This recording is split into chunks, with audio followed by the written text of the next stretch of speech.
So இது வந்து marriage matching question sir.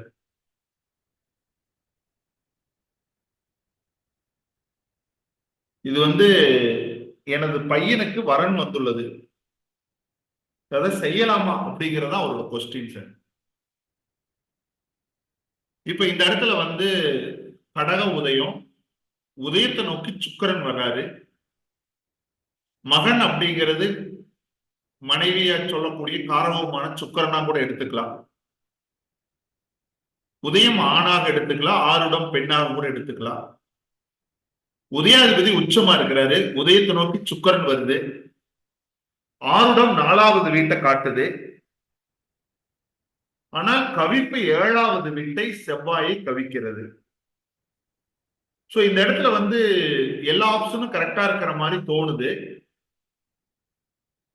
ஆனா இங்க மேரேஜுக்கு வந்து 7வது வீடு கவிப்புல இருக்கனால நம்ம இந்த இடத்துல என்ன மாதிரியான பதில்களை சொல்ற மாதிரி இருக்கும். அதாவது உதயத்தை நோக்கி சுக்கிரன் வராது, மனைவிக்கான காரகம் வருது, உதயாதிபதி உச்சமா இருக்கு, 4வது வீட்டுல ஆறுட இருக்கு, இன்னும் சொல்ல போனா புதன் திருமண காரகன் உச்சமா இருக்கிறாரு. சோ இது எல்லாத்தையும் நம்ம பார்க்கும்போது வந்து பாத்தீங்கன்னா இந்த இடத்துல வந்து எல்லாமே பாசிட்டிவா வந்துட்டு அங்க 7வது வீட்டுல கவிப்பு நடக்குது. சோ இப்ப இந்த இடத்துல என்ன ஆகும் அப்படின்னு கேட்டீங்கன்னா, இங்க எல்லா அமைப்புகளும் கூடி வந்து திருமணத்துக்கான வாய்ப்புகள் நடக்கிற மாதிரி எல்லா சூழல்களும் ஏற்பட்டு இறுதியில வந்து மாப்பிள்ளை வீட்டார்கள் இந்த வரனை வேண்டாம் என்று கடைசியில நிறுத்திடுவாங்க. சோ இங்க ஒவ்வொன்றுக்கும் ஒரு வேல்யூ இருக்கு. அப்ப உதயத்தை நோக்கி சுக்கிரன் வர்றது கனெக்ட் ஆகும், பொண்ணு மாப்பிள்ளை பேசுற மாதிரி சூழல் வரும், அல்லது அவங்க ஃபேமிலி இவங்க ஃபேமிலி பேசுற மாதிரி இருக்கும்.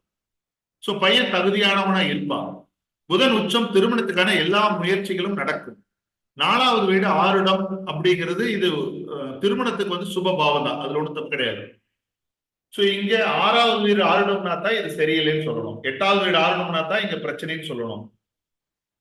இங்க 7ல கவிப்பு இருப்பது எல்லா நடைமுறைகளும் சாத்தியம் இருந்தால் இறுதியில் இது திருமணம் தடைபடுவது, திருமணம் நடைபெறாமல் போவதற்கான வாய்ப்புகளை கொடுக்கும். சோ இதுவே வந்து உதயத்தை நோக்கி உச்சமா இல்ல, சுக்கிரன் வந்து வரல, புதன் உச்சமா இல்ல அப்படிங்கிற பட்சத்துல 7ல கவிப்பு இருந்தா இங்க எந்த சம்பவமும் நடக்காமல் அங்க உடனே பிரேக் எடுக்கும். பொறுத்து பார்க்காமலே வேண்டாம், நமக்கு வேண்டாம், உங்களுக்கு வேண்டாம்னு க்ளோஸ் ஆயிடும். இங்க மூவ்மெண்ட் நடந்து அந்த மூவ்மெண்ட்ல திருப்தி அடையாம தான் பிரேக் ஆகுற மாதிரி சூழல் வரும். இந்த பிரசனத்துக்குள்ள இவ்வளவு வித்தியாசங்களை நம்ம பார்க்கிற மாதிரி இருக்கும்.